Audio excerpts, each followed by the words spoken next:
So ano? Si May Mendoza, hindi kagandahan si May. Alam naman natin hindi mo, pero pag naayusan gumaganda, pero si May nakita mo, iba ang dating niya. Ay, oo. Meron siyang, ay may yung, May kakaiba. oo, parang may maglalaro si, alam mo may ganon. Iba yung datingan na sa lalaki, lalo si May, iba yung dating niya sa lalaki. Ako gustong-gusto ko. So ano? Si May Mendoza, hindi kagandahan si May. Alam naman natin hindi mo, pero Welcome back mga kaaldab. Ito na naman po ang inyong lingkod, si Mr. Destiny. At magbibigay po tayo ng pinakamainit na update po ngayon sa social media. Ito yung patunay po mga kaaldab na hindi po talaga nakita ng malapitan.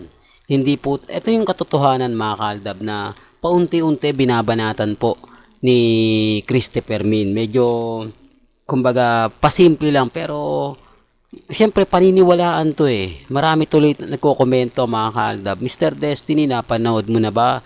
Napakinggan mo na yung sinasabi ng mga alipores ni Christopher Min na hindi raw maganda si Maine o hindi raw kagandahan si Maine. Bigla akong nagtawa mga kaaldab. No, nakita niya kaya si Mengay ng personal? Nakausap niya kaya ito ng talagang masabing ano? Kung hindi kagandahan si Mengay, paanong tawag mo sa mga katulad ng mga nakikita ko? Ano na tawag po? Di po ba? Normal lang?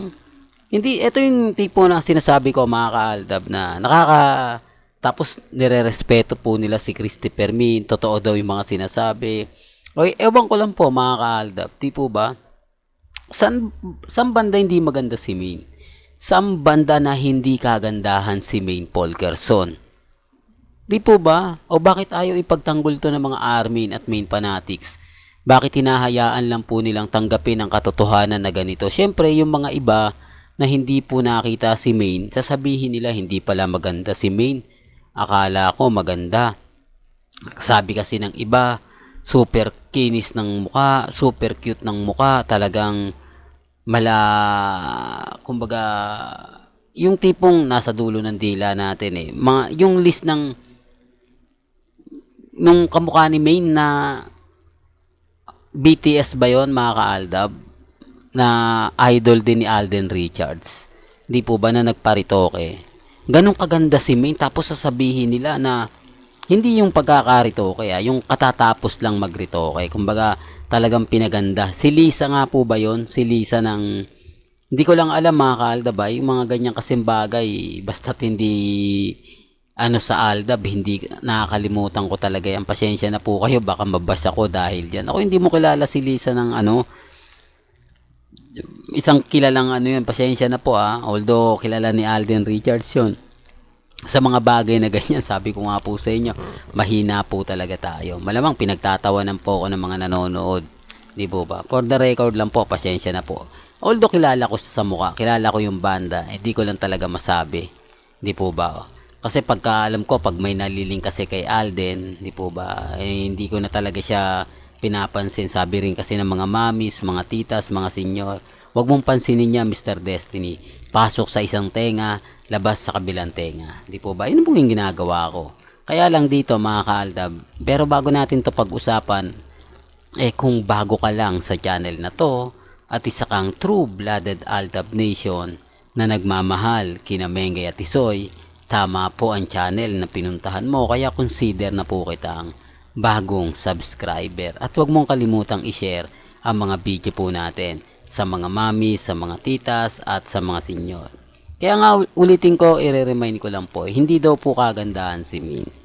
Ngayon po yung sabi nila hindi po ba? Ako naman po, pagdating sa mga bagay na ganyan, hindi, kumbaga, normal lang para sa akin yan. Normal lang yung mga bagay-bagay na mapapaisip po talaga kayo. Di po ba? Sabi ko nga dito po sa channel ni Mr. Destiny, kung ano lang po yung latest, kung ano lang po yung update, dun lang po tayo.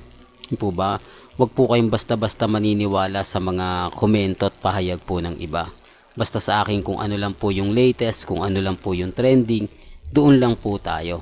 Di po ba? Yan naman po yung kagandahan nyo po sa channel ni Mr. Destiny. Kung ano po yung pinag-uusapan, kung ano lang po yung latest, doon lang po tayo. Di po ba? Well, balikan natin ito. Nakakadismaya, nakakainit ng ulo. Di po ba? Nung babalitaan ko to, na sinasabi nga po sa isang website na hindi naman pala kagandahan si Maine, normal lang si Maine. Ang ibig kong sabihin, halos buo kompleto po di po ba?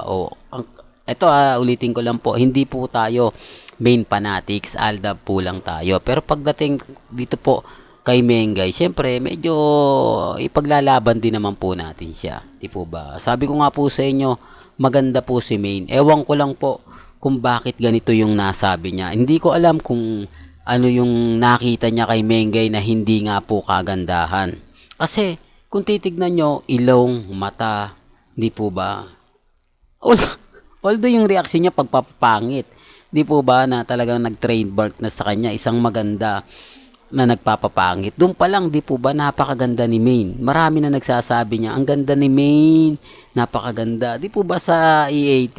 Di po ba? Tapos sa barangay, pag pumuputa siya, ang ganda ni Maine, tapos magbibiro pa si Maine na, hindi naman. Di po ba yung nagpapakit ng gano'n?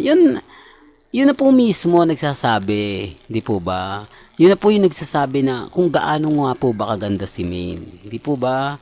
Live pa yun na kumbaga ganto ganyan. Tapos si Jose, di po ba, sabi ng iba na ano daw yung mukha, butas-butas, tapos ang dami.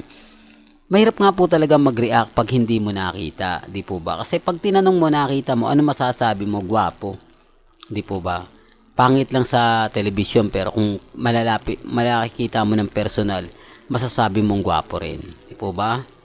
Kung pangit po si Mengay, o sabihin na natin na hindi maganda si Mengay, paano na po yung medyo alanganin na hindi mo kamukha si Mengay? Anong tawag mo doon?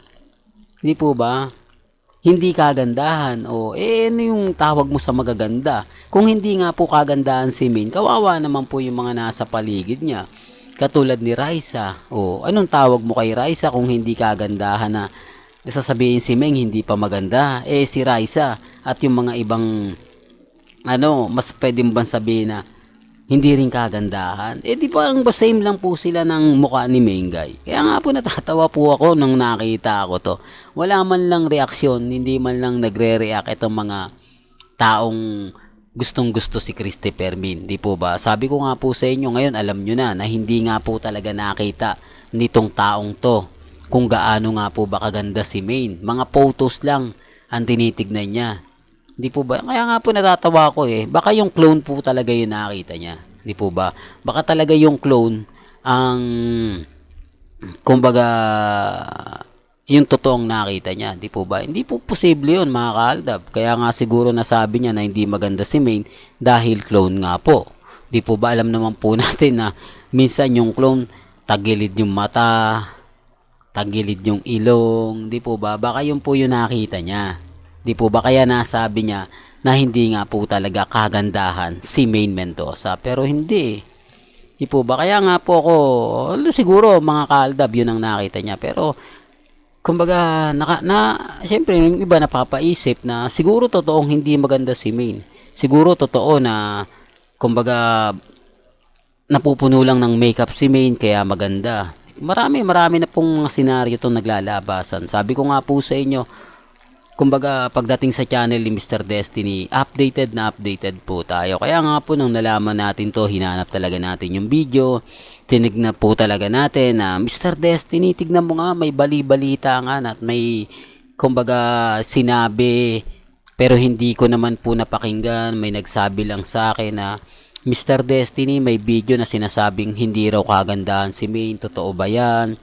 Paki-update mo naman. Di po ba? Kaya nga po marami talaga natutuwa sa channel ni Mr. Destiny kasi 101% naman po tayo.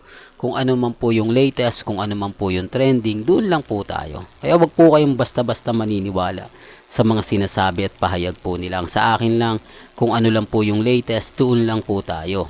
Di po ba? Kung ano yung pinag-uusapan, kung ano yung sa tingin nilang kasasaya nila, ikatutuwa nila o sabihin na natin ang nagpapasaya sa kanila, okay lang po yan. Ang importante maging updated lang po kayo.